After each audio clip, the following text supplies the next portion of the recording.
اللهم صل على الحبيب المصطفى سيدنا ومولانا محمد رسول الله.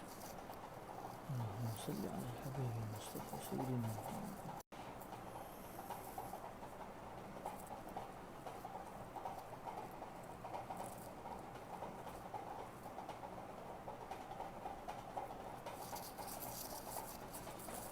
طيب.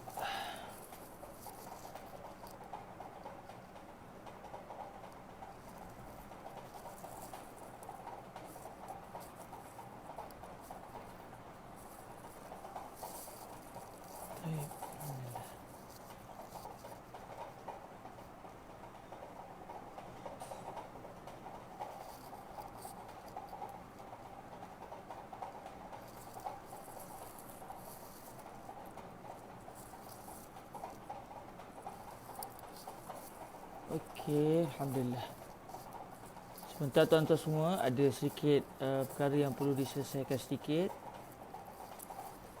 Allahumma salli ala al-habib al-mustafa. Sekejap lagi kita akan mulakan biiznillah subhanahu wa ta'ala majlis pembacaan Qurratul Ain biiznillah subhanahu wa ta'ala.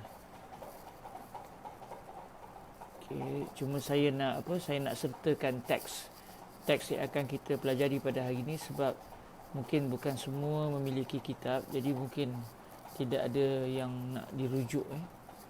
Jadi saya nak sertakan bahagian komen untuk tuan-tuan dapat melihat teksnya yang akan kita pelajari pada hari ini, insya-Allah. Dan kebetulan hari ini kita akan cuba meneliti tentang satu tajuk baru, iaitu An-Naskhu biiznillah. Moga-moga diberikan kefahaman yang baik biiznillah subhanahu wa ta'ala. Sebentar tuan-tuan, saya nak terus dengan komen. Allah.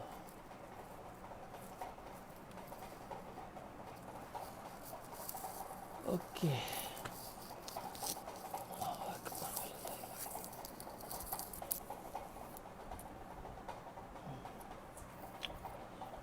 Baik.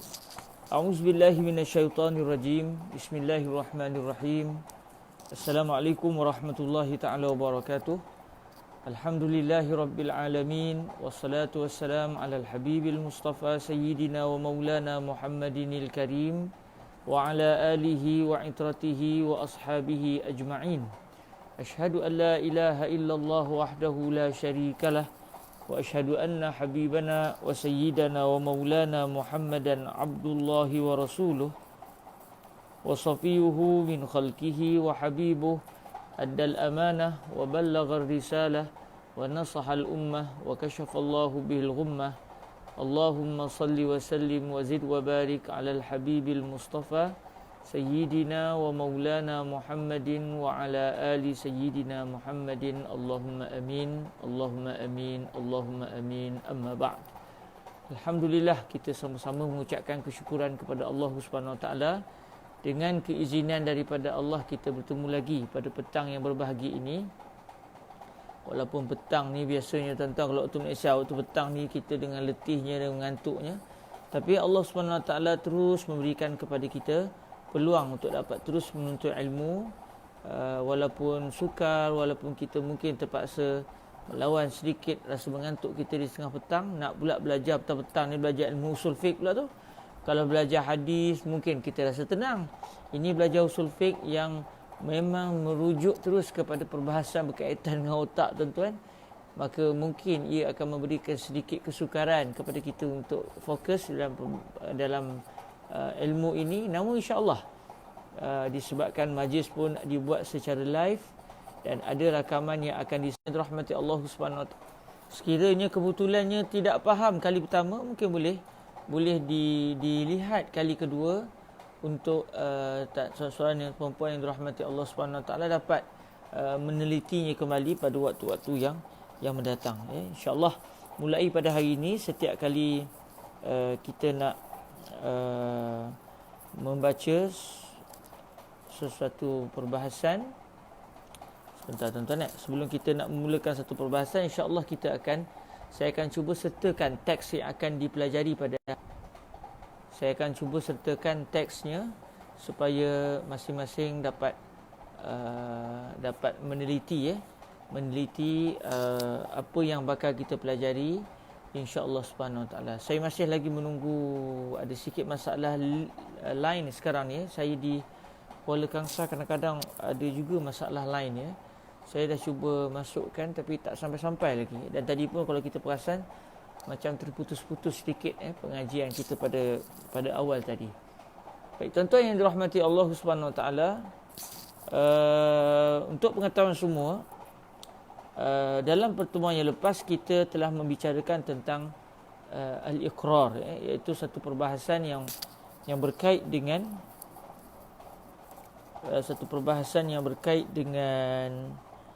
Allahumma salli ala sayyidina Rasulullah, iaitu apabila sesuatu perbuatan yang dilakukan atau sesuatu ucapan yang disebut, tak kira ucapan ataupun sebarang perbuatan yang dilakukan oleh seseorang di hadapan baginda Nabi sallallahu alaihi wasallam, kemudian dalam masa yang sama Nabi sallallahu alaihi wasallam tidak memberikan sebarang komentar, tanpa ada sebarang tanda pada riak wajah baginda Nabi sama ada baginda suka atau tidak suka perbuatan tersebut. Yang terpapar pada wajah baginda Nabi adalah tidak ada sebarang respon dan reaksi. Nabi hanya melihat perbuatan itu dilakukan atau ucapan itu dilakukan. Dalam masa yang sama, Nabi tidak pula membantah atau bersetuju dengan ucapan atau perbuatan tersebut, dan dalam masa yang sama tidak pula ada sebarang reaksi daripada baginda Nabi sallallahu alaihi wasallam apakah perbuatan ataupun ucapan yang dilakukan tersebut diterima ataupun dipersetujui oleh baginda Rasulullah sallallahu alaihi wasallam atau tidak disukai oleh baginda Nabi sallallahu alaihi wasallam. Jadi dalam perbahasan yang lepas kita telah bincangkan, cuma ada satu perbahasan iaitu mengenai contoh yang didatangkan oleh Al-Imam Al-Hattab Al-Maliki, dan sebenarnya Al-Imam Al-Hattab mengikut apa yang telah dilakukan oleh Al-Imam Al-Jalal Al-Mahalli rahimahullahu subhanahu wa ta'ala, iaitu merujuk kepada ucapan Sayyidina Abu Bakar As-Siddiq radhiyallahu ta'ala anhu yang tidak bersetuju dengan tindakan seorang sahabat baginda Nabi dalam satu peperangan yang telah mengambil harta yang ada di pakaian ataupun ada di badan seorang musuh Muslim ketika itu, seorang musuh Islam ketika itu yang terbunuh, yang telah dibunuh oleh Sayyidina Abu Qatadah Al-Ansari. Dalam masa yang sama, contoh ini telah dijadikan sebagai contoh bagi ikrar, baginda Nabi sallallahu alaihi wasallam terhadap ucapan Sayyidina Abu Bakar As-Siddiq radhiyallahu taala anhu.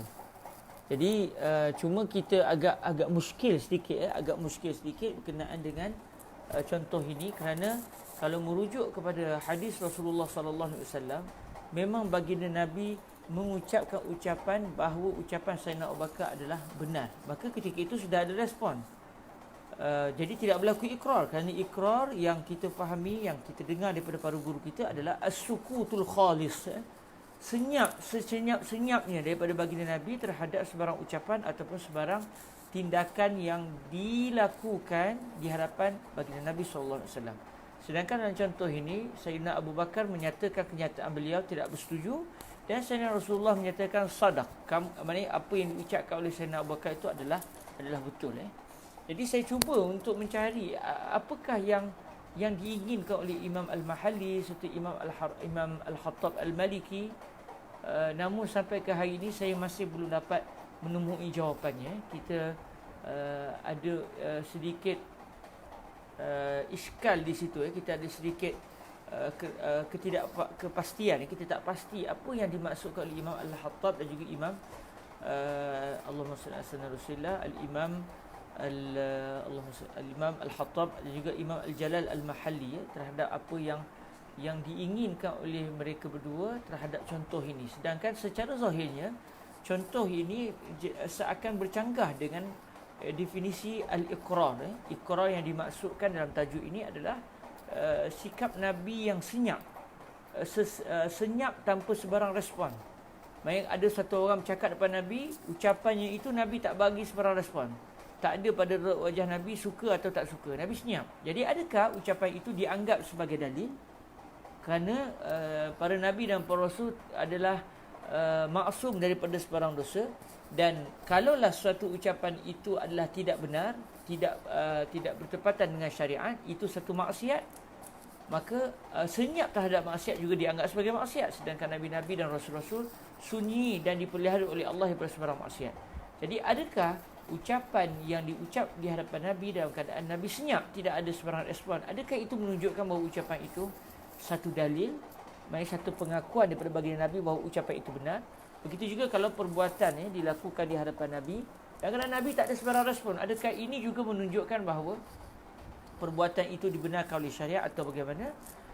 Itu telah dibincangkan panjang dan alhamdulillah kita telah memahami. Cuma kita agak muskil dengan contoh yang didatangkan oleh Imam Al-Haramain Imam Al-Jalal Al-Mahalli, dan juga disokong oleh Al-Imam Al-Hattab Al-Maliki, iaitu ucapan Sayyidina Abu Bakar yang tidak bersetuju dengan tindakan seorang sahabat baginda Nabi SAW. Setelah berlaku peperangan, beliau telah mengambil senjata yang ada pada badan satu orang musuh yang terbunuh, sedangkan yang membunuh musuh itu bukan dia, sebaliknya yang membunuh musuh itu adalah Sayyidina Abu Qatadah Al-Ansari radhiyallahu anhu. Dan lelaki itu telah meminta daripada baginda Nabi supaya memujuk Sayyidina Abu Qatadah agar bersetuju untuk apa yang diambil oleh sahabat tadi tidak dipulangkan kepada Sayyidina Abu Qatadah.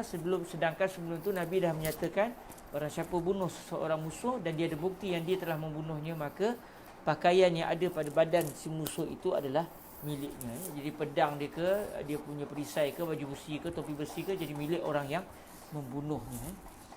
Jadi bila kita rujuk kepada hadis, apa yang disebut oleh Sayyidina Abu Bakar ini, yang beliau nyatakan la Allah, demi Allah tidak ya Rasulullah, maksudnya beliau tak bersetuju dengan tindakan sahabat Nabi yang seorang tadi yang tak diketahui namanya, yang telah mengambil harta yang ada pada badan si mati tadi.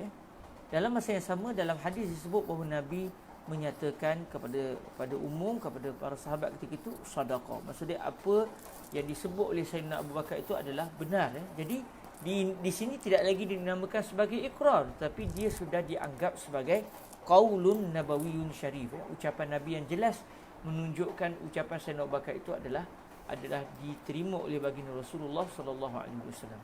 Jadi saya cuba mencarinya, namun sampai ke saat ini saya belum lagi menemui jawapannya. Dan subhanallah, sewaktu kita menadah dengan Fadilatul Syekh Syed bin Syahtud dahulu, tidak terfikir saya akan soalan ini. Subhanallah.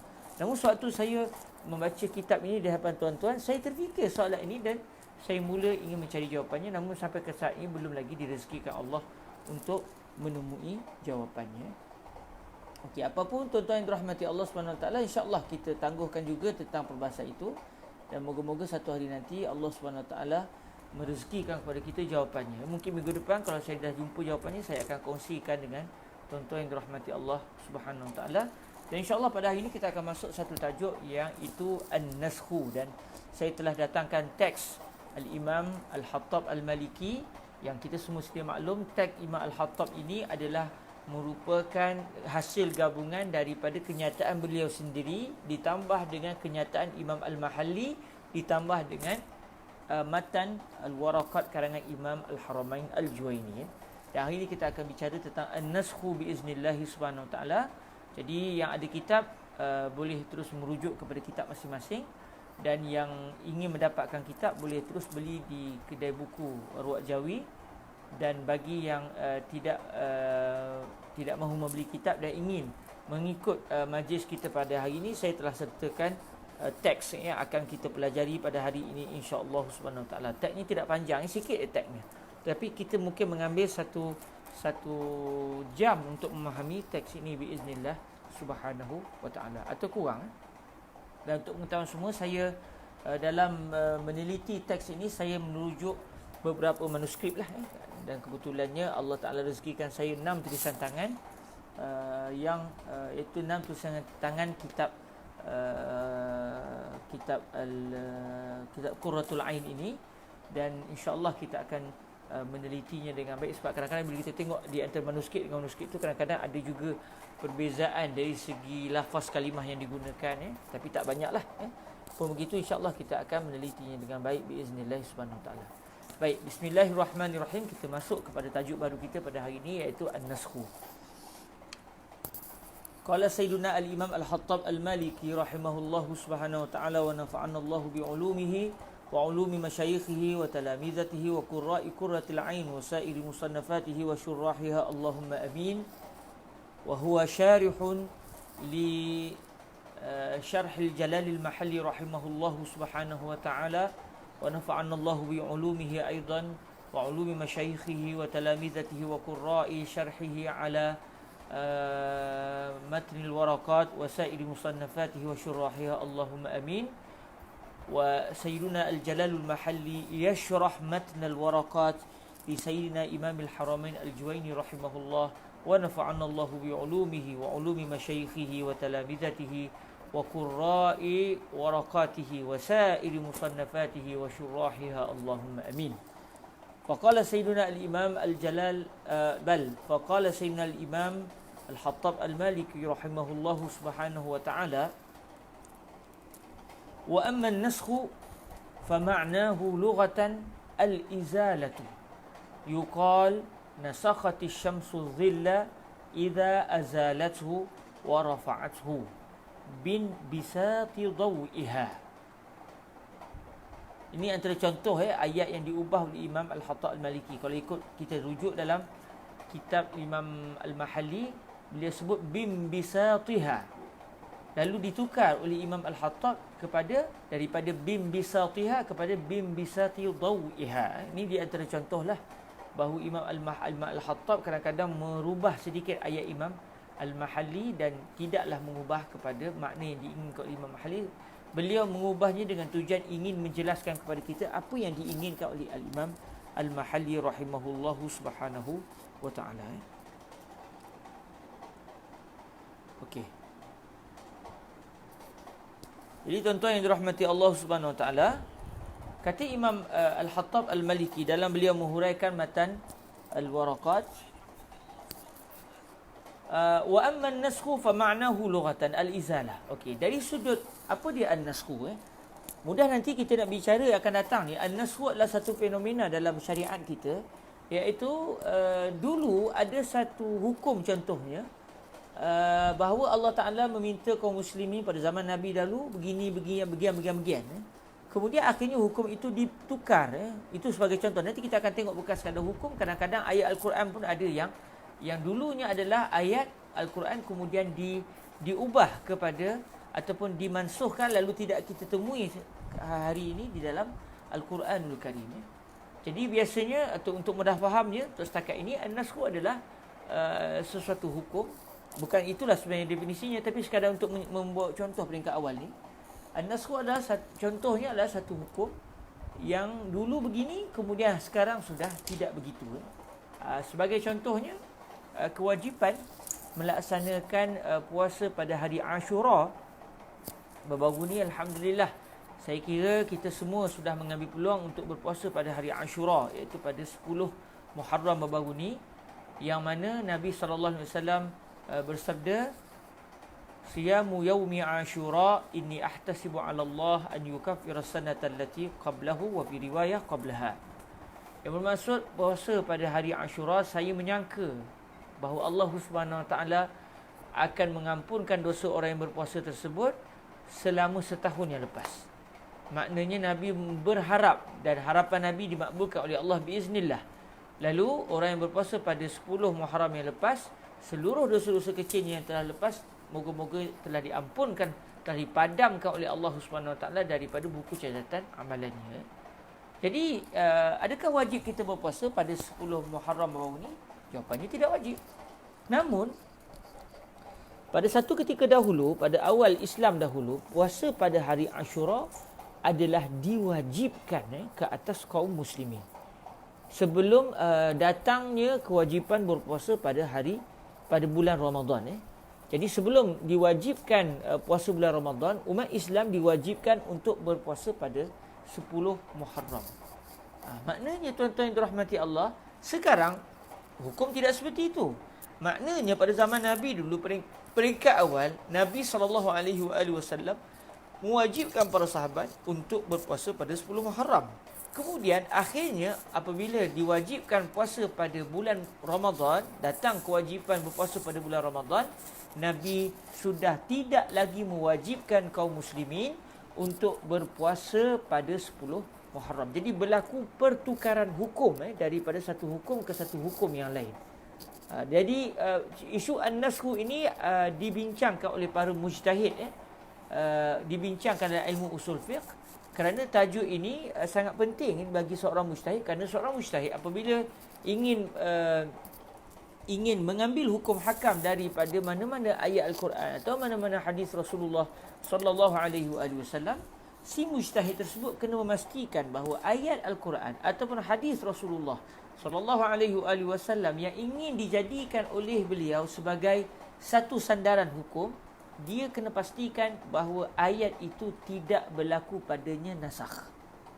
Kerana apabila sudah dinasahkan hukum bagi sesuatu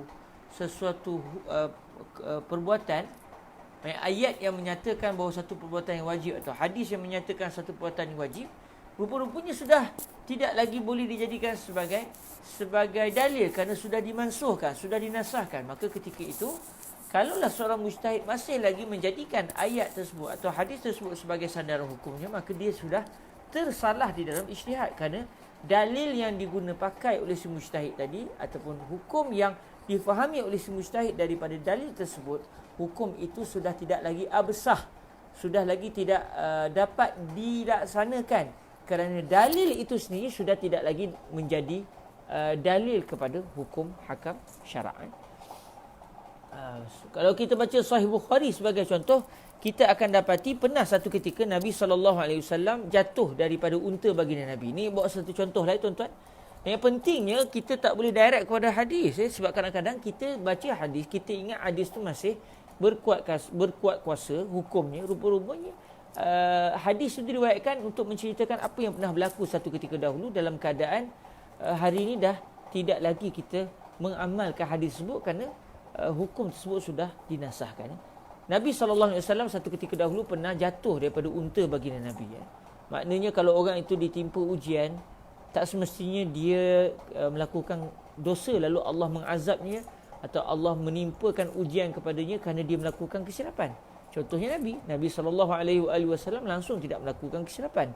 Dalam masa yang sama, Nabi juga diuji dengan ujian-ujian daripada Allah SWT. Bukan untuk menunjukkan bahawa Nabi sudah melakukan kesilapan lalu diberi kafarah oleh Allah. Sebaliknya, Allah ingin mengangkat darjat baginda Nabi daripada seorang yang taat kepada Allah kepada orang yang makin taat kepada Allah kerana bersabar di atas ujian. Jadi satu ketika Nabi pernah terjatuh daripada unta baginda Nabi, menyebabkan Nabi sakit kaki. Lalu Nabi tidak mampu untuk solat secara berdiri. Lalu para sahabat pun ziarah baginda Rasulullah sallallahu alaihi wasallam, dan ketika masuk waktu solat, Nabi pun ingin melaksanakan solat berjemaah bersama dengan para sahabat. Lalu yang akan jadi imam mestilah Nabi. Takkan para sahabat jadi imam pula sedangkan Rasulullah masih ada. Lalu Nabi menjadi imam dalam keadaan Nabi sembahyang duduk sebab Nabi tak mampu nak berdiri. Para sahabat mampu berdiri. Lalu para sahabat pun sembahyang berdiri dalam keadaan Nabi sembahyang duduk. Maka Nabi telah meminta pada para sahabat untuk duduk bersama-sama dengan baginda, iaitu melaksanakan solat secara duduk. Dan Nabi menyatakan kepada para sahabat, apabila imam sembahyang berdiri, maka kamu semua sembahyanglah berdiri. Apabila imam sembahyang duduk, maka kamu semua sembahyanglah duduk. Hadis ini telah diriwayatkan oleh Al-Imam Al-Bukhari. Tapi adakah kefahaman yang kita peroleh daripada hadis ini masih boleh diamalkan ataupun masih lagi boleh menjadi dalil bagi mana-mana mujtahid? Jawapannya tidak. Kenapa? Kerana hadis tersebut, hukum tersebut daripada hadis itu sudah mansukh, sudah berlaku padanya nasakh, sudah ditukar, sudah diubah. Diubah kepada apa? Kepada satu hukum, iaitu kalau imam sembahyang duduk sekalipun, kalau makmum mampu berdiri, dia tidak boleh duduk. Dia kena berdiri walaupun imamnya sembahyang duduk. Imam sembahyang duduk sebab tak mampu. Sedangkan makmum pula kalau mampu hendaklah berdiri. Maknanya kalau kita rujuk hadis-hadis yang lain, kita akan dapati bahawa hadis-hadis yang lain menunjukkan bahawa yang terakhir sekali yang berlaku pada zaman baginda Nabi adalah apabila imam sembahyang duduk, makmum pula mampu untuk berdiri, tidak boleh makmum duduk. Sedangkan pada satu ketika dahulu, lebih awal dahulu, para sahabat pernah nak sembahyang berdiri tapi tidak dibenarkan oleh Nabi kerana Nabi sembahyang duduk dan Nabi menyatakan bahawa imam perlu diikuti. Jadi berlaku perubahan hukum. Berlaku perubahan hukum dari satu keadaan kepada satu keadaan yang baru. Jadi seorang mujtahid sangat penting dalam meneliti ataupun memahami tajuk an-naskhu ini supaya dia tidak tersalah dalam mengambil hukum daripada sebarang ayat Quran ataupun hadis yang rupa-rupanya sudah berlaku padanya nasakh. Orang Melayu pun kata perkara ini sudah dimansuhkan, maksudnya sudah tidak lagi boleh diamalkan, sudah dibatalkan. Cuma tuan-tuan yang dirahmati Allah, bicara tentang an-naskhu ini dia hanya berlaku kepada hukum. Dan an-naskhu bukan menunjukkan bahawa Allah Subhanahu Wa Taala tidak tahu mana yang terbaik kepada ummah. Sebab mungkin orang akan faham, maksudnya an-naskhu ni maksudnya Allah ubah sebab setelah meneliti hukum yang lama tak sesuai lalu diubah kepada hukum yang baru. Allah Subhanahu Wa Taala sewaktu meminta kita satu ketika dahulu berpuasa pada hari Ashura, adakah ini bermaksud Allah ingat itu bagus, lalu bila dah datang bulan Ramadan Allah fikir bukan itu yang sepatutnya? Kalau kita cakap macam tu, maksudnya kita sudah berpendapat bahawa Allah Taala ini berlaku pada zat Allah Taala akan kejahilan, dan ini mustahil bagi Allah Subhanahu Wa Taala. Maknanya an-naskhu tidak menunjukkan bahawa Allah Taala jahil. Bukan maksudnya Allah Taala berubah pendapat. Mustahil, sebab Allah Taala Maha mengetahui apa yang terbaik kepada kita dari dulu sampai sekarang. Tadi istilah Allah tak tahu. Tadi istilah Allah memikirkan kembali apa yang telah diperintahkan oleh zatnya yang mulia. Tidak berlaku pada Allah. Sebab itu adalah sifat kekurangan. Sedangkan kita menyatakan setiap hari subhanallah, yang bermaksud Maha suci Allah daripada sebarang sifat kekurangan. Jadi tuan-tuan yang dirahmati Allah Subhanahu Wa Taala, an-naskhu bukan menunjukkan bahawa ada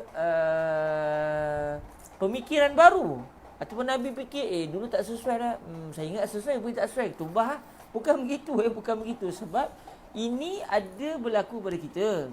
Kita bagi satu cadangan, bila kita dah try, tak sesuai rupanya. Tapi padalah sebab kita bukan seorang yang maha mengetahui. Kita memang tak tahu benda yang akan berlaku. Lalu kita merasakan satu perkara itu bagus, dalam satu keadaan rupa-rupanya tidak bagus. Lalu kita pun tukar.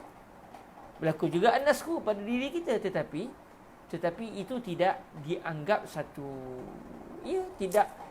tidaklah dianggap satu perkara yang mustahil bagi diri kita sebab memang kita tak tahu.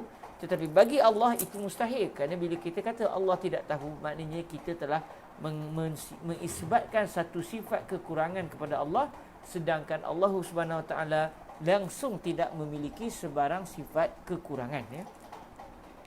Okey, tuan-tuan yang dirahmati Allah Subhanahu Wa Taala, an-naskhu hanya berlaku kepada hukum.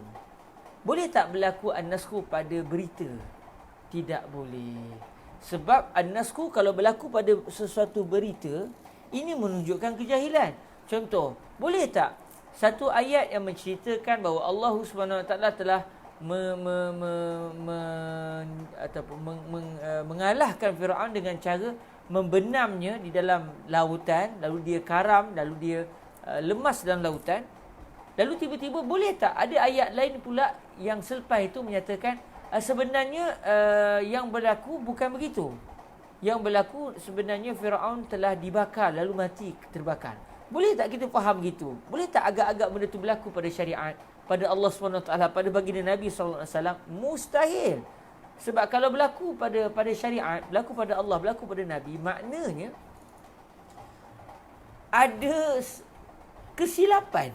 Maksudnya Allah Ta'ala, kalau berlakulah, maksudnya kalau contoh berlaku, satu ayat yang Allah Ta'ala menyatakan Firaun mati tenggelam.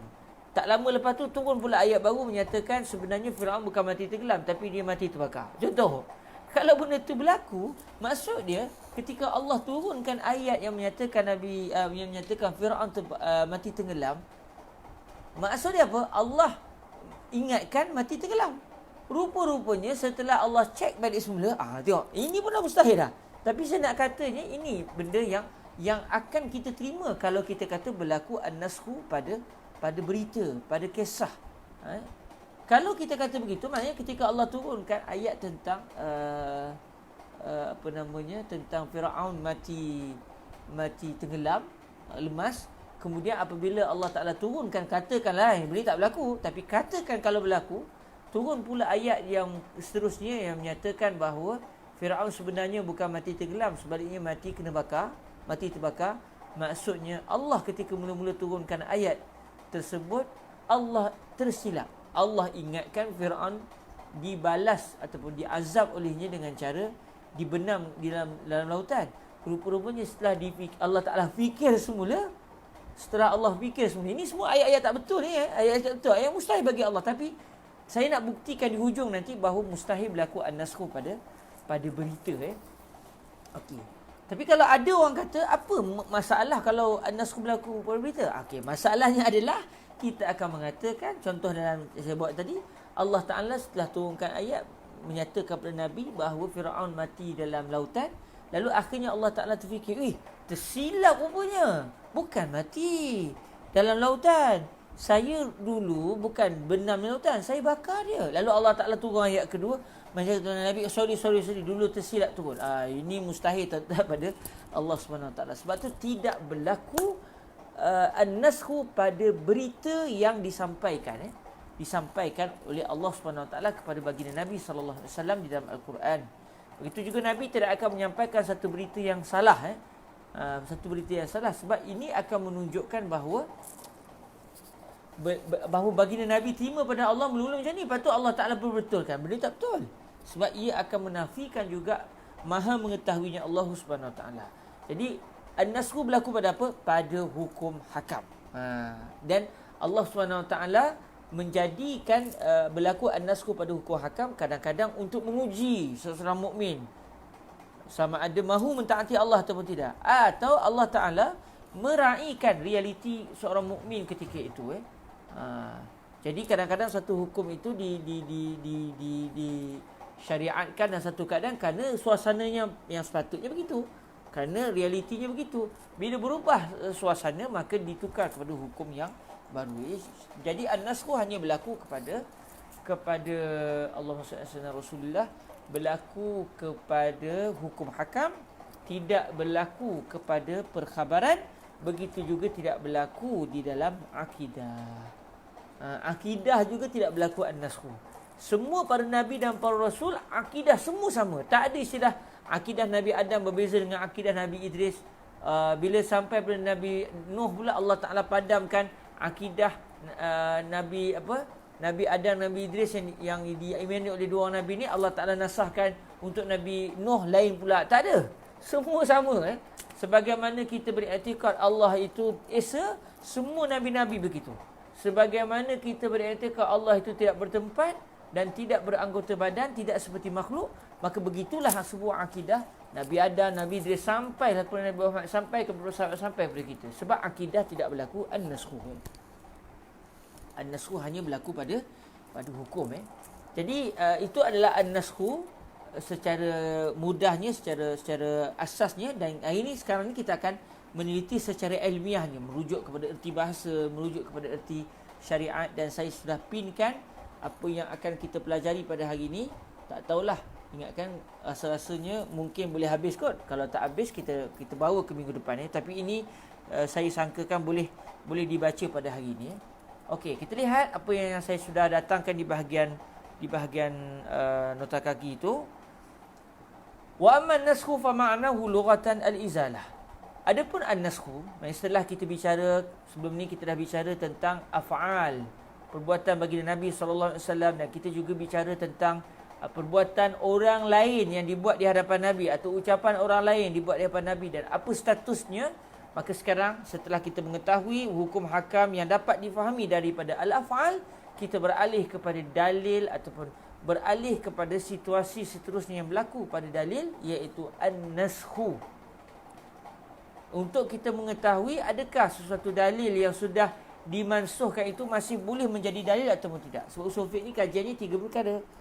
apakah dia dalil, macam mana cara nak guna dalil, dan siapakah orang yang berhak menggunakan dalil. Jadi usul fiqh ni, perbahasan apa pun dia akan kembali kepada tiga ini.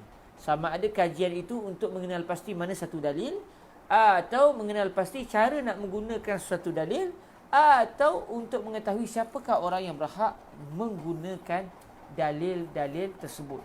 Jadi sini kita nak kenal pasti apakah dalil yang mansukh itu, dalil yang berlaku an-naskh itu, adakah dia masih lagi boleh menjadi dalil ataupun tidak.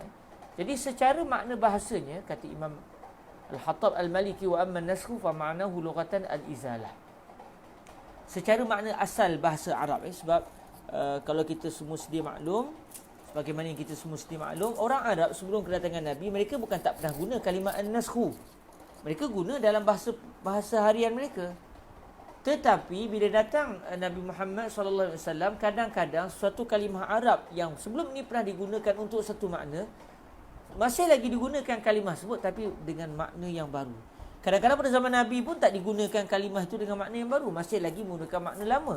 Tetapi pada zaman-zaman selepas itu, zaman Imam Syafi'i contohnya, dah berlalu beberapa ratus tahun selepas itu, orang Arab zaman itu, para ulama zaman itu menggunakan kalimah yang pernah digunakan oleh orang Arab sebelum kedatangan Nabi, yang digunakan oleh orang Arab pada zaman Nabi. Tetapi kali ini para ulama kita menggunakan kalimah an-naskh dengan makna yang baru. Kalimah yang sama tetapi makna yang baru. Sebab itu kita akan selalu jumpa dalam mana-mana tajuk besar, dia akan sebut, okey, kalimah ini secara bahasa begini, tetapi secara syarak ataupun secara istilah begini, didatangkan makna yang lain pula, untuk menunjukkan berlaku perubahan dari sudut penggunaan kalimah daripada satu makna kepada satu makna yang baru. Jadi di sini tahulah kita bahawa an-naskh akan ada dua makna, makna secara bahasa dan makna dari sudut syariat. Secara makna bahasanya, yang pertama datang ke sini al-izalah. Al-izalah maksud dia menghilangkan. Al-izalah maksudnya menghilangkan. Okey. Jadi kalimah an-naskh yang digunakan oleh orang Arab, digunakan oleh baginda Nabi, digunakan oleh para sahabat, bila mereka guna kalimah an-naskh, kadang-kadang an-naskh yang mereka gunakan adalah untuk memberi maksud menghilangkan, menghapuskan. Apa contoh? Yuqal nasakhati syamsu dhil. Contoh ayat orang Arab, dan ini dianggap betul secara bahasa mereka, adalah satu ucapan yang berbunyi nasakhati syamsu dhil. Matahari telah menasahkan bayang-bayang. Apa maksud menasahkan di sini? Menghapuskan bayang-bayang, menghilangkan bayang-bayang. Maksudnya semakin matahari bergerak daripada timur ke arah barat, maka semakin matahari akan menghilangkan bayang-bayang sesuatu objek yang berada di atas muka bumi. Sebab kalau kita cuba amati, suatu matahari mula terbit daripada ufuk timur, bila matahari mula naik sikit, maka bayang satu objek itu lebih panjang daripada ketinggian objek itu sendiri. Semakin matahari naik ke atas langit, semakin naik, maka semakin pendek bayang-bayang tu. Matahari sini katakan ni benda, maka bila matahari ni katakan di barat, bila matahari naik, bayang-bayang ni panjang. Bila matahari naik lagi sikit, bayang ni mula pendek. Naik lagi, makin pendek. Akhirnya bila matahari betul-betul tegak atas kepala, bayang-bayangnya sangat pendek atau terus tak ada bayang-bayang. Jadi orang Arab kata nasakhati syamsu dhil, matahari telah menghapuskan bayang-bayang. Jadi kalau kita perasan dalam ayat ini digunakan kalimah nasakha, yang mana masdarnya, kata terbitannya adalah an-naskh. Jadi an-naskh dalam gaya bahasa ayat ini menunjukkan bahawa ia bererti al-izalah, iaitu penghapusan. Okey. Itu makna yang pertama. Okey, disebut nasakhati syamsu dhilla idza azalathu wa rafa'athu. Digunakan kalimah nasakhati syamsu dhil, kata Imam Al-Haramain Al-Juwaini, apabila azalathu, ay azalati syamsu dhil, apabila matahari telah menghapuskan bayang-bayang. Jadi dhamir pada azalat hu tu, hu itu dhamir itu kembali kepada az-zil, iaitu bayang-bayang, manakala azalat fa'ilnya adalah asy-syamsu. Azalati syamsu az-zilla, wa rafa'athu ay wa rafa'ati syamsu az-zillah.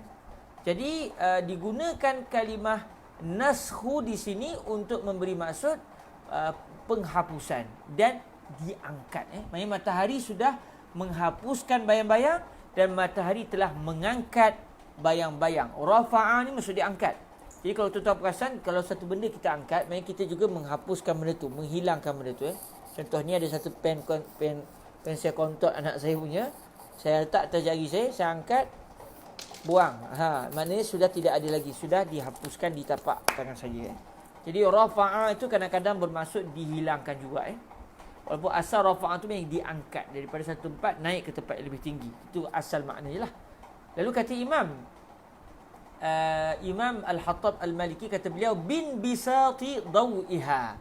Kenapa matahari ataupun bagaimana cara matahari menghilangkan bayang-bayang dan menghapuskan bayang-bayang?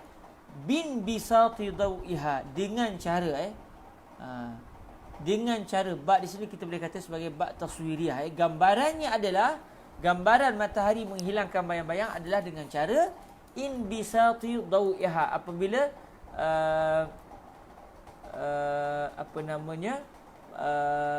cahaya matahari sudah mula melebar. Apabila matahari cahayanya sudah mula menyebar ke seluruh tempat, sebab masa mula-mula naik tu matahari punya cahaya belum betul-betul melebar ke seluruh dunia. Tapi semakin dia naik, semakin dia akan melebari kawasan dunia lebih besar. Jadi apabila cahaya matahari itu semakin melebar, maka yang berlaku adalah semakin terhapuslah bayang-bayang sesuatu objek. Jadi ketika matahari tegak atas kepala tu, memang matahari ketika itu bayang-bayangnya sudah menyeluruh. Maka bila menyeluruh, hilanglah bayang-bayang. Jadi matahari menghilangkan bayang-bayang dengan cara matahari tadi melebarkan. Inbisat ni kita boleh kata melebarkanlah, ataupun intishar, maknanya semakin menyeluruh ataupun melebar cahayanya. Itu cahaya matahari. Dawiha maksudnya dawi syams. Okey. Wal izalatu war raf'u bima'nan wahid. Mungkin orang tanya, Imam Al-Mahalli, Imam Al-Haramain Al-Juwaini dalam matan ini menggunakan kalimah iza azalathu wa rafa'athu. Apabila matahari menghilangkan bayang-bayang dan matahari mengangkat bayang-bayang. Ada beza ke? Matahari menghilangkan bayang-bayang dengan matahari mengangkat bayang-bayang, ada beza ke?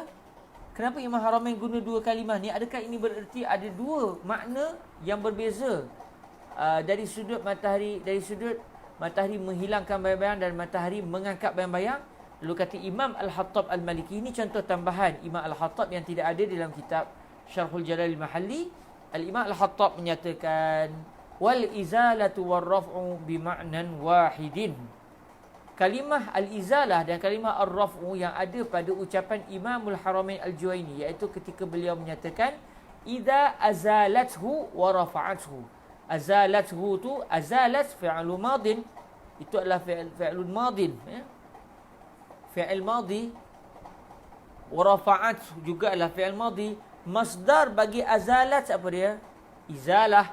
Masdar bagi rafa' apa dia? Ar-raf'u. Jadi didatangkan pada ucapan Imam Al-Hattab, kata beliau al-izalah dan juga ar-raf'u yang difahami daripada petikan idza azalathu wa rafa'athu. Sebenarnya dua kalimah ini adalah dengan satu makna. Maknanya kedua-duanya adalah makna yang sama, tidak berbeza makna di antara kalimah al-izalah dan juga ar-raf'u. Jadi tidak ada perbezaan. Jadi Imam Al-Haramain mendatangkan dua kalimah ini adalah lebih kepada nak menjelaskan. Kok-kok lah orang tak faham apa maksud azalatu, maknanya rafa'atu. Kau orang tak faham apa maksud rafa'atu, azalatu. Huma tnin, dua-dua yang sama arti. Okey, jadi itu tujuannya kita tahu, maknanya azalatu dengan rafa'atu yang didatangkan oleh Imam Al-Haramain. Walaupun beliau sebut dua kalimah, sebenarnya nak bagi tahu dua kalimah ni sama erti. Sebab mungkin ada orang tak faham maksud azalatu. Mungkin ada orang faham rafa'atu, tak faham azalatu. Ada orang faham kalimah azalatu tapi dia tak faham kalimah rafa'atu. Bila datangkan kedua-dua yang sekali, maka orang insya-Allah akan faham apa yang diinginkan oleh Imamul Haramain Al-Juwaini. Okey, kata Imam Al-Hattab Al-Maliki, seterusnya dah beliau menukilkan kalam Imam Al-Haramain Al-Juwaini, wa qila ma'nahu an-naql, dikatakan. Kalau tadi bila kita baca apa yang disebut oleh Imam Al-Hattab Al-Maliki sebelum ni, maka kita pun tahu an-naskhu secara bahasa bermaksud al-izalah. Bermaksud al-izalah, iaitu menghapuskan. Kemudian di sini disebut waqila, dikatakan, maksudnya nak didatangkan makna lain bagi an-naskhu. Selain daripada an-naskhu bermakna al-izalah, an-naskhu juga bermakna apa? Okey, di sini disebut waqila ma'nahu an-naqlu. Dikatakan makna bagi an-naskhu, ma'nahu ay ma'na an-naskhi an-naqlu. Dikatakan ada pendapat lain yang mengatakan an-naskhu adalah bererti dari sudut bahasanya bererti perpindahan. An-naqlu maksudnya perpindahan. Okey, daripada mana kamu boleh buktikan? Daripada manakah bukti bahawa orang Arab memang menggunakan kalimah an-naskhu dengan erti perpindahan? Lalu kata Imam Al-Haramain Al-Juwaini kata, min qaulihim. Ini diambil daripada ucapan mereka. Siapa mereka di sini? Orang Arab. Betul tuan-tuan, kalau kita baca kitab Arab, kita memang kena perhati satu-satu. Qaulihim. Betul. Setengah orang kata kalau kita baca kitab-kitab lama, kitab-kitab ulama lama ni, sambil kita baca otak kita ligat memikirkan apa yang beliau masukkan. Sebab kadang-kadang didatangkan dhamir, kita kata disebut sini tu ya, min qaulihim, daripada ucapan mereka. Siapa mereka ni? Adakah mereka ni maksud dia para ulama atau mereka ni maksud dia orang Arab asal? Orang Arab yang asal. Sebab isunya pada membicarakan tentang bahasa, membicarakan tentang kalimah an-naskhu dari sudut bahasa. Jadi bukti bahawa kalimah ini bererti bagian-bagian adalah gaya bahasa yang digunakan oleh orang Arab untuk makna tertentu. Mereka gunakan kalimah an-naskhu. Baru kita tahu bahawa min qaulihim di sini maksudnya min qaulil Arab. Okey, min qaulihim nasakhtu ma fi hadzal kitabi ay naqaltuhu. Orang Arab mereka menggunakan petikan seperti ini. Nasakhtu ma fi hadzal kitab. Saya telah menasahkan apa yang ada di dalam kitab ini. Apa maksud kali ini? Adakah maksudnya dia padam? Dia padamkan tulisan dalam satu kitab? Sebab sebelum ni kita faham an-naskhu maknanya al-izalah, itu menghapuskan. Jadi apabila dia kata nasakhtu ma fi hadzal kitab, saya telah menasahkan apa yang ada dalam kitab ini, adakah maksudnya petikan dalam kitab itu dipadam? Kata Imam Al-Haramain Al-Juwaini, ai naqaltuhu. Maksud an-naskhu di sini bukan lagi maknanya al-izalah, tapi maknanya pindah. Ai naqaltuhu. Maksud nasakhtu di sini adalah naqaltuhu, ai naqaltu ma fi hadzal kitab. Iaitu maksudnya apa? Saya telah memindahkan apa yang ada dalam kitab ini, saya pindahkan ke kitab lain. Maknanya salin balik. Tak padam. Tidak padam petikan yang lama yang ada dalam kitab yang lama. Tetapi petikan yang ada pada kitab lama ditulis di dalam kitab lain. Mungkin kita tak terbayang tuan-tuan kenapa macam tu. Tapi kalau kita cuba fahami realiti masyarakat satu ketika dahulu, tidak seperti kita. Kita nak beli buku, kita tak perlu nak kena salin. Kita nak beli buku, contoh tuan-tuan kata, sedapnya baca kitab Qurratul Ain ni, nak dapat mana? Tuan-tuan tanya kepada saya kata apa susah. Dalam iklan Ruak Jawi pun dah beritahu kita ada jualan kitab-kitab, antaranya kitab Qurratul Ain. Sambil promote pula ya. Jadi siapa nak beli kitab Qurratul Ain, transfer je duit, nanti pihak Ruak Jawi akan hantar kitab terus ke alamat tuan-tuan di mana-mana tempat di Malaysia. Jadi tuan-tuan nak dapatkan kitab Qurratul Ain, tak perlulah tuan-tuan pinjam kitab saya, lepas tu tuan-tuan beli pula satu buku kosong, tengok kitab saya salin, tengok lagi salin, tengok lagi salin sampai habis kitab. Sebab kita boleh terus beli. Atau lagi canggih, ambil gambar pula, ambil gambar di PDF kan pula, lepas tu print. Tapi orang zaman dulu, mereka tak ada kemudahan seperti kita. Jadi untuk mereka mendapatkan kitab yang sama dengan cara yang tak eloknya, curi kitab orang lah, tapi tak betul lah. Atau minta tolong hadiahkan kitab tuan kepada saya nak kitab ni. Tapi mungkin tak dapat sebab orang yang punya kitab tak nak bagi, tak nak hadiahkan. Jadi cara satu ketika dahulu untuk kitab itu dapat dimiliki oleh ramai orang, caranya dengan menyalin semula. Pinjam sekejap, saya bukan nak ambil terus, saya nak salin je. Okey, silakan. Kita pun ambil lah kitab karangan Imam Al-Khattab contoh. Kita letak tepi kita ambil kertas-kertas yang kosong, kita pun salin satu.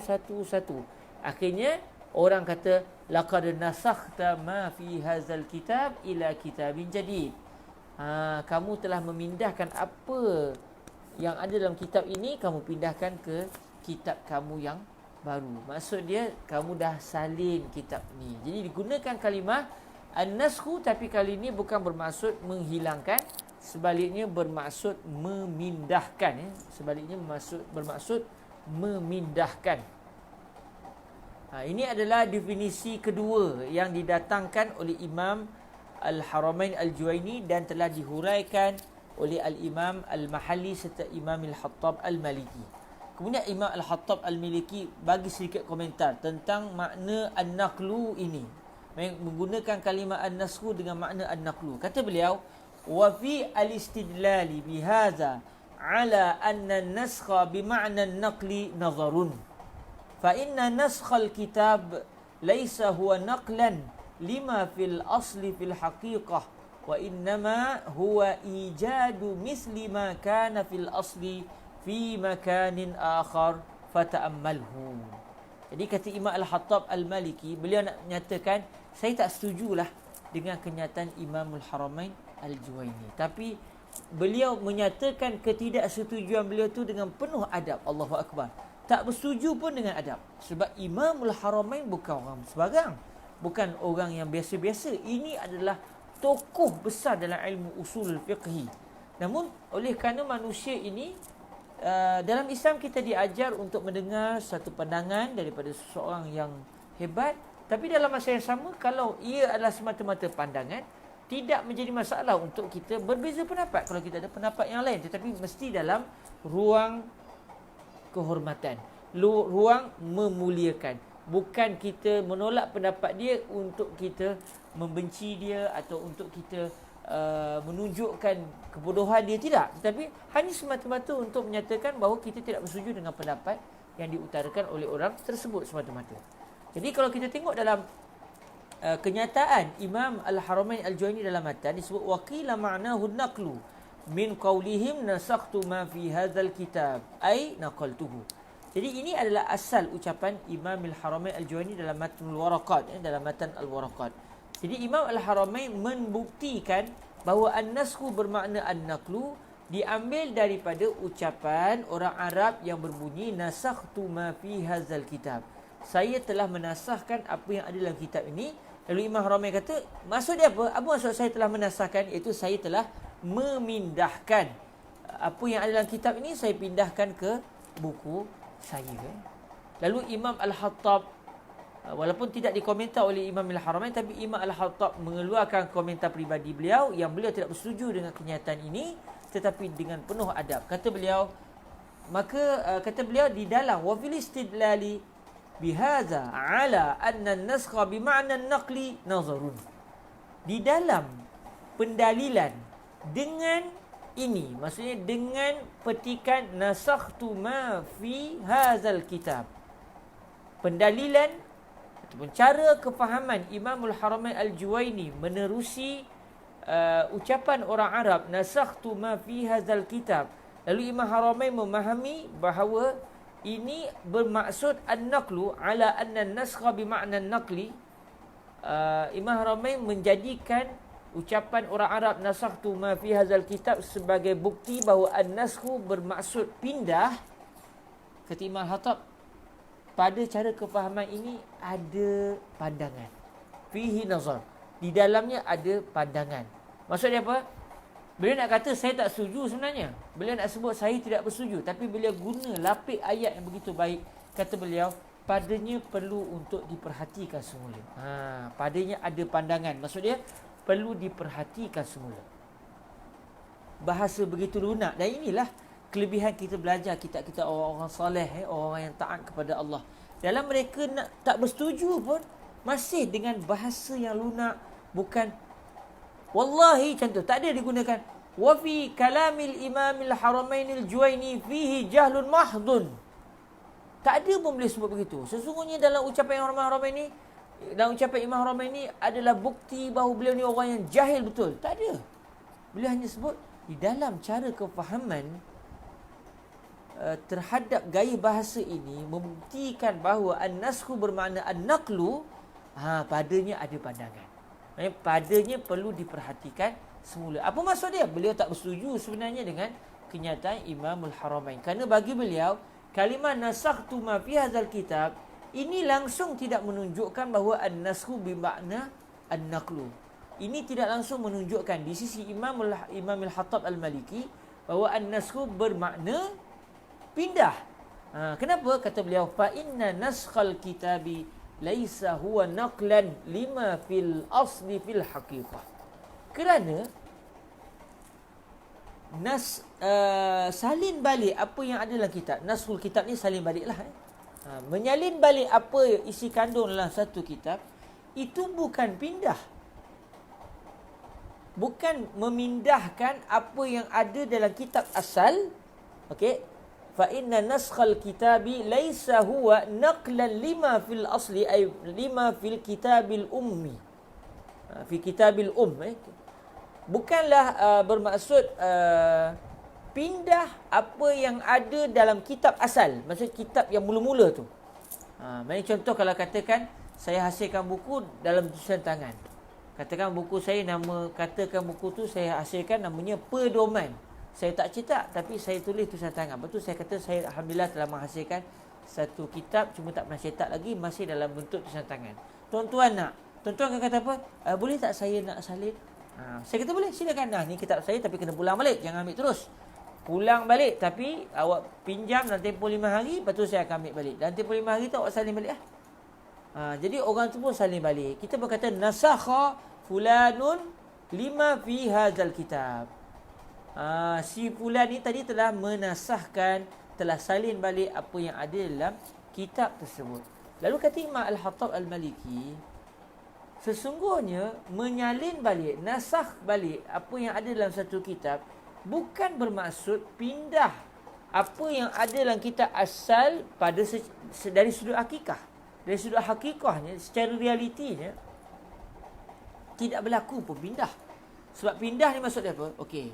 Saya satu pen saya letak di sini contoh. Dulu zaman sahabat Nabi dulu, oleh kerana baju jubah mereka tak ada pen, tak ada poket bila mereka nak bersiwak contohnya, kayu siwak mereka selit di celah serban. Tak begini tak di sini. Letak di telinga, lekatkan kat serban. Jadi tak jatuhlah. Okey, saya pun pindahkan. Tak nak letak ke telinga kanan lah. Sebab telinga kanan baru ni sakit, letak telinga kiri. Itu pindah. Maksud dia tempat mula-mula dah tak ada lah. Daripada telinga kanan pindah ke telinga kiri, itu baru pindah. Maknanya benda yang dipindahkan itu ditukar lokasinya daripada satu lokasi ke satu lokasi, itu baru pindah. Apabila orang tu menasahkan satu buku, dia salin balik, dia bukan pindah. Kalau betul bermaksud pindah, maknanya selepas dia dah salin buku yang saya tulis, yang saya buat contoh tadi, buku pedoman, dia pinjam buku pedoman saya, dia nak salin. Saya pun bagi dia salin. Akhirnya dia pun salin. Dia salin dalam buku kosong dia. Akhirnya buku kosong dia pun penuh. Dia dah salin semua isi kandung buku saya dalam buku kosong dia tadi. Apa yang berlaku pada buku saya? Adakah ayat tulisan saya dalam buku tersebut hilang? Tidak hilang. Maksudnya tak berlakulah pindah. Tidak berlakulah perpindahan. Jadi di sinilah kata Imam Al-Hattab, ucapan Imam Al-Haramain yang mengatakan nasakhtu ma fi hadzal kitab menunjukkan bahawa an-naskhu secara bahasa bermaksud an-naqlu. Di sini ada pandangan yang perlu dihalusi. Maknanya beliau nak kata saya tak setuju dengan kenyataan Imamul Haramain Al-Juwaini. Kerana pindah satu ayat dia ke satu buku bukan maksud dia hilang. Kita ambil ayat tu, kita Kalau kita boleh bayangkan lah. Kita ambil ayat tu buku, kita ambil dia, letak buku. Akhirnya kosong terus buku ni. Sebab dah dipindahkan ke buku lain. Bukan begitu. Sebaliknya, wa innama huwa ijadu misli ma kana fil asli fi makanin akhar. Sebaliknya, nasakhtu ma fi hadzal kitab, itu hanya semata-mata ijad. Mewujudkan seumpama apa yang ada di dalam al-asl, apa yang ada dalam kitab asal tu, di tempat yang lain, di kitab yang lain. Saya mewujudkan seumpama apa yang ada dalam kitab yang asal, saya wujudkan benda itu juga dalam kitab yang baru. Dalam kitab yang asal, kalau contoh, start ayat dia Bismillahirrahmanirrahim, Alhamdulillah wassalatu wassalamu ala Rasulillah. Saya pun catat dalam buku baru, Bismillahirrahmanirrahim, Alhamdulillah wassalatu wassalamu ala Rasulillah. Akhirnya saya telah mewujudkan ayat yang macam ayat dalam kitab yang asal, saya wujudkan ayat itu juga dalam tempat yang baru. Yang ni yang dimasukkan dengan an-naskhu di dalam ayat nasakhtu ma fi hadzal kitab, bukan pindahkan. Sebab kalau pindahkan, ia akan dipahami bahawa ayat dalam kitab yang asal sudah tiada kerana sudah ditukar lokasi ke buku yang lain. Fata'ammalhu, kata Al-Imam Al-Khattab, maka fikir-fikirkanlah apa yang saya sebutkan ini. Itu pun Allah dengan penuh adab. Mereka kamu cuba fikir. Mana tahu rupa-rupanya saya yang salah, Imam Haramain yang betul. Atau mungkin sebenarnya Imam Haramain yang salah, saya yang betul. Maka kamu fikir-fikirkanlah. Saya dah datangkan pendapat saya. Maksudnya saya nak nyatakan saya tak setuju dengan Imam Haramain. Buktinya begini-begini. Kamu fikirlah. Setuju ke tak setuju ke? Atau mungkin kamu dapati bahawa ayat Imam Haramain yang betul, saya yang tersalah. Ya silakan. Penuh dengan lapang dada. Kalau hari ini orang tak terima pendapat kita, mengaduh. Tapi orang ulama dulu tidak. Mereka mengkritik secara ilmiah dengan penuh adab, dan inilah yang perlu kita pelajari daripada mereka untuk diaplikasi pada zaman pada hari ini. Walhamdulillah Rabbil Alamin. Walaysa hadha biikhtilafi qawlin. Okey, nampaknya tuan-tuan dah pukul berapa ni? Dah pukul 4-5 minit. Saya ingat sempatlah nak baca petikan yang saya dah salin ni di untuk kelas hari ni. Nampak gaya tak sempat habis juga tuan-tuan. Banyak menyembang saya ni rupanya. Astaghfirullahalazim. Jadi maknanya tuan-tuan yang dirahmati Allah SWT, insya-Allah petikan yang berbunyi walaisa hadza biikhtilafi qaulin, kita akan bawa ke minggu hadapan biiznillah subhanahu wa taala. Dan insya-Allah moga-moga ini akan menambahkan lagi rasa keseronokan tuan-tuan memahami cara pemikiran, gaya para ulama satu ketika dahulu, yang alhamdulillah pada hari ini antara yang kita rasa sangat-sangat berterima kasih kepada Allah yang merezekikan kepada kita untuk dapat membaca perbahasan tentang an-naskhu. Walaupun kita belum lagi membicarakan tentang an-naskhu secara ilmu usul fiqhnya, secara betul-betul secara usul fiqhnya, kita masih lagi di awal mukaddimah an-naskhu, cerita tentang secara bahasa. Tapi di sini pun kita sudah dapat mempelajari satu perkara yang sangat besar.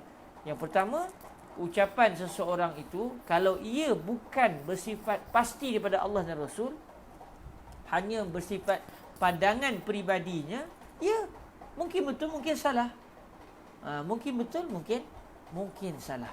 Dan bila begitu, kita dapat melihat kalau ada orang tidak setuju, maka dia boleh datangkan buktinya.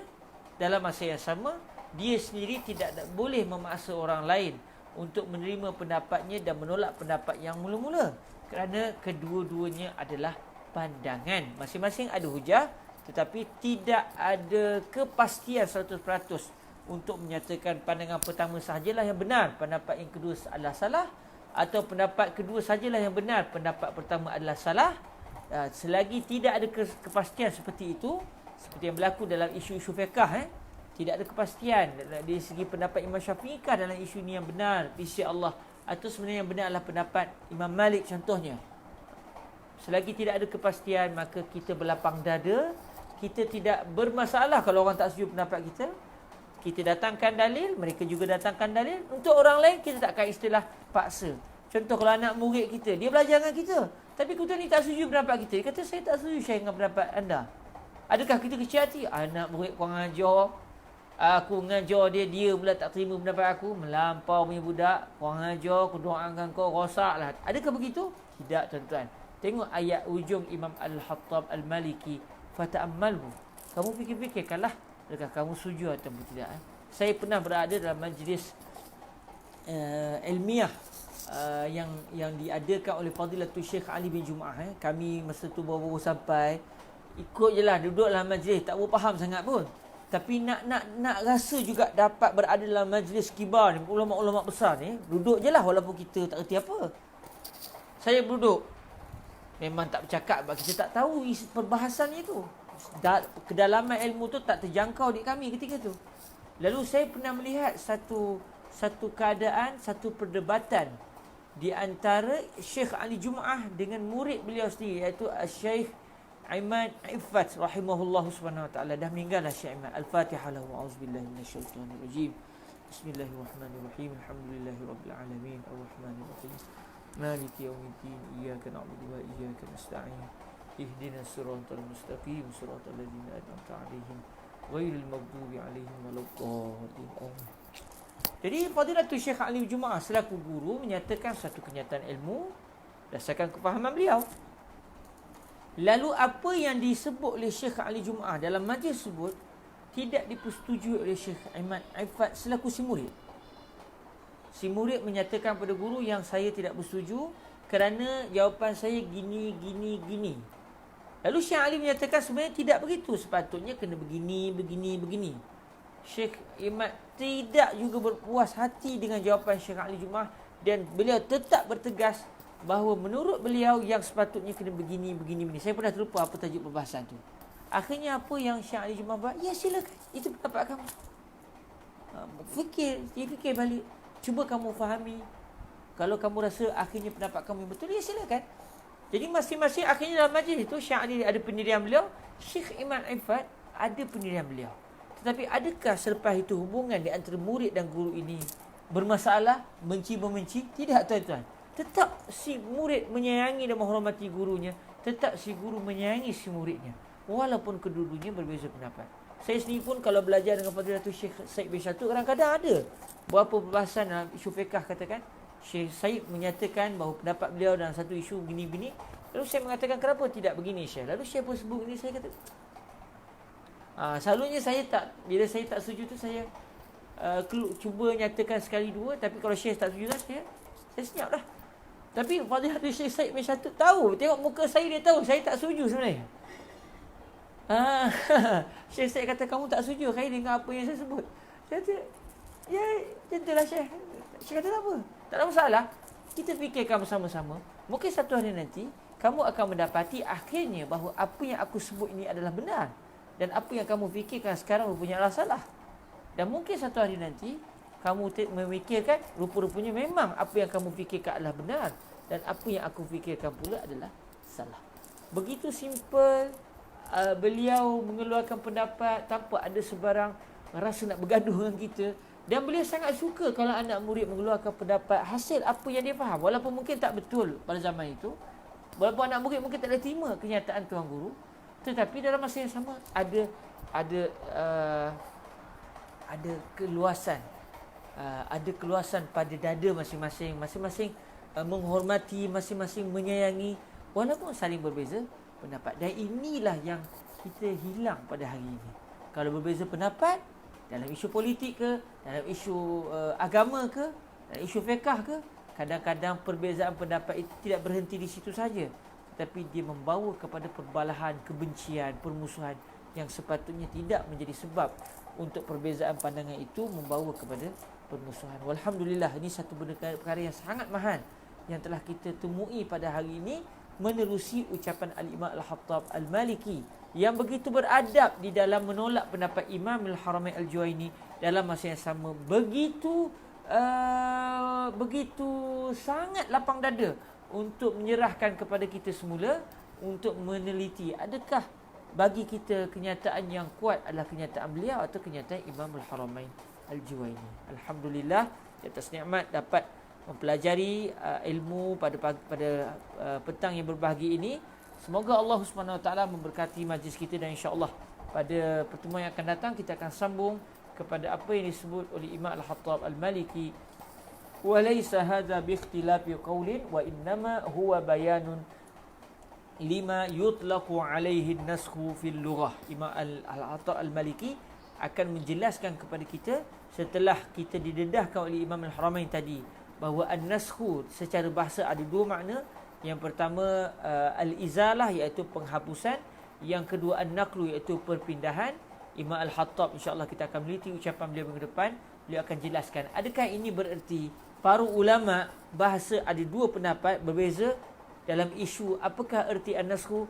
Lalu akhirnya ada satu orang ulama kata an-naskhu adalah al-izalah bukan an-naqlu. Ada satu lagi pula ulama kata an-naskhu adalah an-naqlu bukan al-izalah.